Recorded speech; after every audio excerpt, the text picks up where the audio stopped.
인도네시아 자와탱화주의 작은 도시 수라카트라에서 가난한 목수의 아들로 태어난 조코 위도도는 자수성가한 가구 판매업자였습니다. 사업 추진력뿐만 아니라 사교성까지 뛰어난 그는 그가 40년 평생을 살아온 도시 수라카트라에서 결국 시장으로 당선되었고, 이를 통해 처음으로 정계에 입문하게 되죠.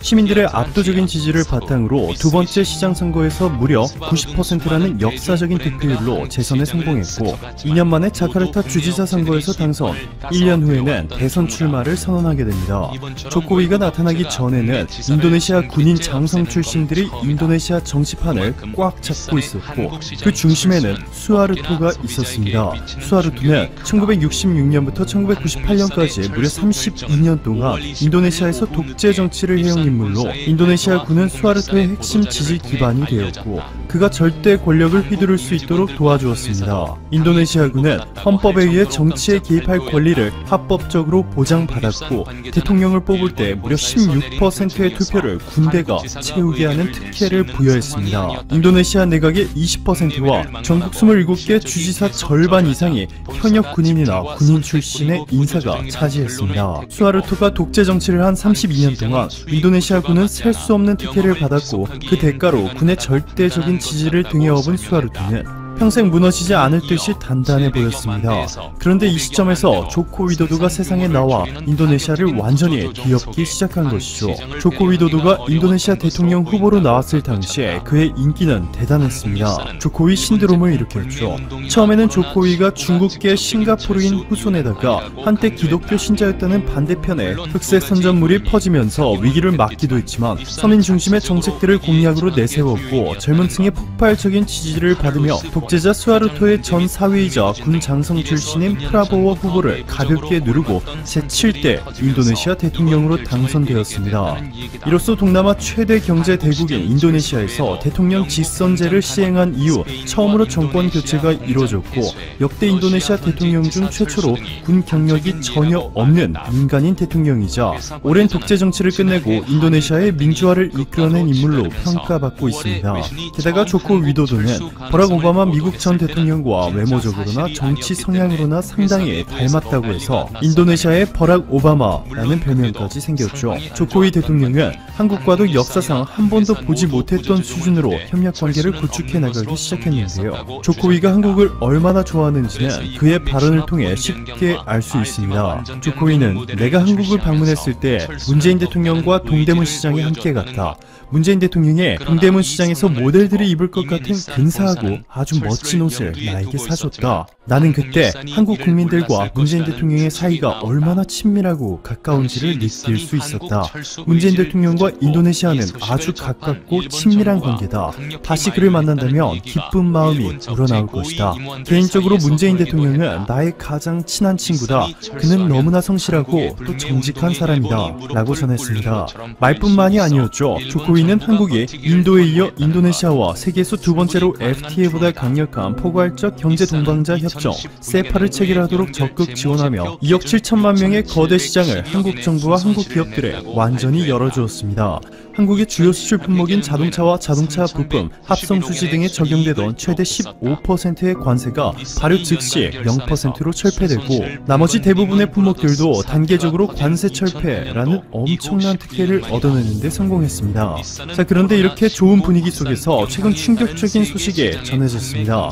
그동안 예산이 부족하다는 이유로 한국형 차세대 전투기 KF-X 공동투자 및 개발을 미루며 KF-X 사업 분담금 지급을 미뤄왔던 인도네시아가 수조 원을 지불하고 미국의 수직 이착륙 수송기 MV-22 오스프리를 도입할 계획인 것으로 밝혀졌습니다. 국방 전문 매체 디펜스 뉴스의 보도에 따르면 미국 국방부 산하의 국방안보협력국은 최근 오스프리 8대를 인도네시아에 판매하는 계획을 승인했다. 이번 계약은 인도네시아가 강력하고 효과적으로 자기 방어 능력을 갖추게 될 것이다 전했습니다. 인도네시아가 미국에 지불해야 할 금액은 총 20억 달러, 2조 4천억 원에 육박할 것이라 알려졌는데요. 총 개발비 8조 5천억 원의 KFX 한국 인도네시아 공동개발 사업 중 인도네시아가 20%에 해당하는 1조 7천억 원을 부담하기로 했지만 지금까지 2,200억 원만 송금한 뒤에 지급을 멈춰버린 것을 고려한다며 한국 입장에서는 충격적인 소식이었습니다. 게다가 지난 3월 코로나19의 확산을 이유로 100명에 달하는 인도네시아 KFX 기술자들이 모두 인도네시아로 돌아가버리는 사태까지 벌어지면서 인도네시아가 한국과의 약속을 지키지도 않은 채 그동안 기술만 배우고 먹튀한 것 아니냐라는 비난의 목소리가 쏟아져 나왔습니다. 이뿐만이 아닙니다. 조코위 대통령이 당선되기 전 32년간 인도네시아 독재 정치를 해오던 수하르토 전 대통령의 딸과 결혼했던 인물로 대선에서 조코위에 패한 인도네시아의 프라보워 수비안토 국방부 장관이 오스트리아가 2002년 구입한 유로파이터 타이푼 중고 전투기 15대 구매 입찰을 추진 중이라고 밝히자 인도네시아 국회는 발끈하며 한국과 공동으로 개발 중인 차세대 전투기 KF-X가 바로 인도네시아 국회가 승인한 사업임을 분명히 밝혔습니다. 그러면서 한국과의 공동사업에 투자하는 대신 유럽 중고 전투기를 사려는 프라보워 국방부 장관의 비판의 목소리를 쏟아내고 있는데요. 투바구스 하사누딘 의원은 국방부 장관이 공개한 중고 전투기 입찰 정보가 사실이라면 국방부는 지금 당장 중고 구입 계획을 중단해야 한다. 국회와 정부는 더 이상 중고 전투기를 사지 않기로 했다. 예산 낭비다. 라며 지금까지 인도네시아 국회가 승인한 전투기 조달 계획은 러시아 전투기 구매와 한국과 협력 중인 KF-X 공동 개발뿐이다.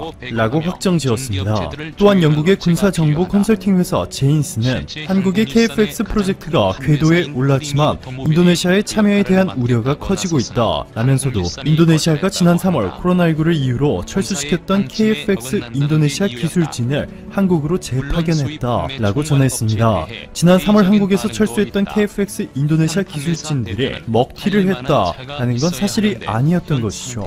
더 놀라운 것은 지금까지 한국의 KF-X 공동개발 사업뿐만 아니라 한국에서 잠수함을 구매한 뒤 지급해야 할 대금을 미루거나 기존 공동사업이 흐지부지 되고 있는 것은 프라보워 국방장관의 전면 재검토를 지시했기 때문인 것이고 조코위 대통령과 대부분의 인도네시아 국회의원들은 한국과의 특별한 관계를 이어나가려고 하고 있었다는 것입니다. 조코위 대통령의 대선에서 자신에게 패배한 프라보워를 국방부 장관에 앉힌 것은 야당과의 협치를 통한 수월한 국정 운영을 위함이었는데 한국과의 특별한 관계를 해치는 것은 더 이상 용납하지 않겠다는 뜻을 명확하게 밝히고 있습니다. 조코위 대통령은 한국으로부터 기술 이전에 성공한 잠수함은 무기 수입에서 기술 이전, 독자 생산, 그리고 수출로까지 이어지는 선순환 구조의 중요성을 일깨워줬다 라며 전투기 역시 언제까지나 러시아나 미국으로부터 돈을 주고 사오기보다는 한국으로부터 기술 이전을 받거나 공동개발 참여를 통해 앞으로는 인도네시아가 전투기 수출국으로까지 성장할 수 있는 선순환 구조를 만드는 것이 중요하다고 밝혔습니다.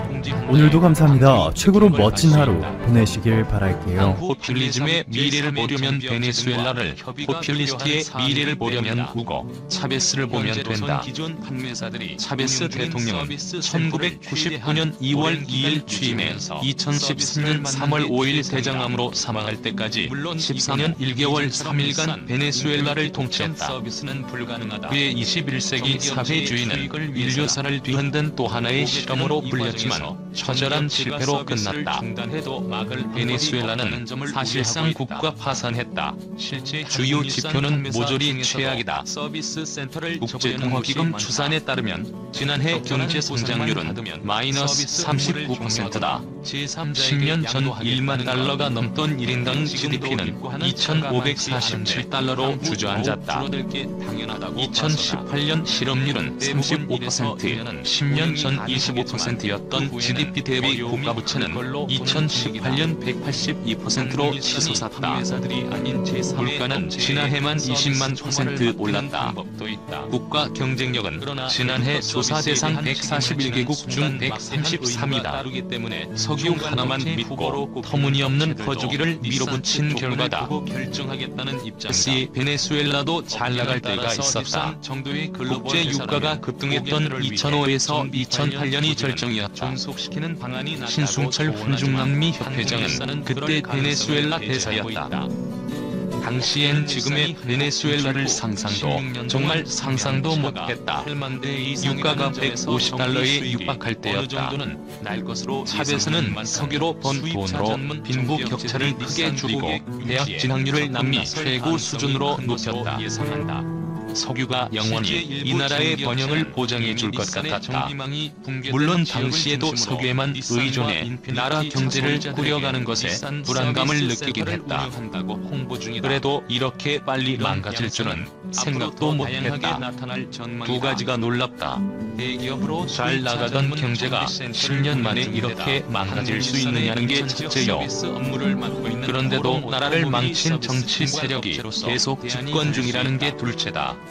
베네수엘라가 어쩌다 이렇게 됐나? 정말 의문이다. 사실 답은 누구나 안다.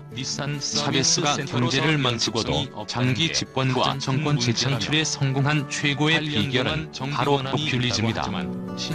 그에겐 특별한 정치 철학이 없다. 철저히 민중의 인기에 의지한다. 21세기 사회주의란 그럴듯한 말로 포장했지만 실체는 석유 수익을 복지에 퍼주는 페트로 포퓰리즘이다. 이런 대중영합주의로 그는 집권 14년간 17번의 선거에서 16번을 이겼다. 그의 무기는 딱 세 가지였다. 일정치적 부족주의. 차베스는 부족 정치의 달인이었다. 남미에서 인종주의를 본격적으로 정치의 장으로 끌어낸 것도 그다. 차베스는 자신을 파르도라고 불렀다. 파르도는 갈색 피부를 가진 아메리카 인디언이나 흑인 혈통을 지칭한다. 베네수엘라 인구의 80%를 차지한다. 이를 통해 엘리트 지배층인 백인과 외국인, 과도기족, 신자유주의에 대한 적대감을 효과적으로 부추겼다. 그는 백인 미스 베네수엘라의 이름을 12개의 석유 수송선을 전설적인 흑인 여성의 이름으로 바꿔 부르게 했다. 백인이 아닌 미스 베네수엘라가 처음 탄생한 것도 차베스 때다. 모이제스 나임 전 베네수엘라 무역 및 산업 장관은 차베스와 다른 정치인들의 뚜렷한 차이점은 다른 정치인들은 보지 못했거나 부추기지 않으려 했던 집합적 분노와 사회적 원한을 기꺼이 건드리고자 한 그의 열렬한 의지였다고 했다. 차베스는 자신에 대한 비판마저 민족주의로 몰아갔다. 그는 나에 대한 증오는 인종주의와 관련이 많다고 주장했다. 이런 부족주의의 결과는 정치적으로 나쁘지 않았다. 베네수엘라의 세탁고, 가정부, 농민은 차베스는 우리 중 한 명이라고 말하기 시작했다. 이 감성 차리 리얼리티 TV 쇼 안녕하세요. 대통령님이야말로 차베스를 규정하는 키워드다. 일요일 아침 10시에 시작해서 차베스가 원하는 만큼 방송했다. 신승철 전 대사는 차베스는 쇼통의 대가였다. TV쇼를 4에서 8시간 매주 생방송으로 진행했다. 그는 거기에서 또는 대통령 통해서 청중과 농담하고 노래하고 정책을 즉석에서 발표했다. 국민청원을 즉석에서 해결해주기도 했다. 청중이 환호할 수밖에 없었다고 했다.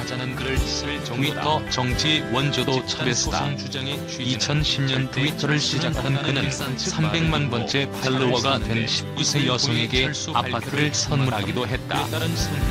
여행부터 선거, 개인사까지 시시콜콜 일상을 트윗했다. 엘리트 지배층은 그를 혐오했지만 민중은 환호했다. 차비스타들은 차베스가 국민이다. 우리는 수백만이고 당신도 차베스다라고 외쳤다. 심지어 차베스가 사망한 뒤에도 차베스처럼 되자는 구호가 쏟아졌다.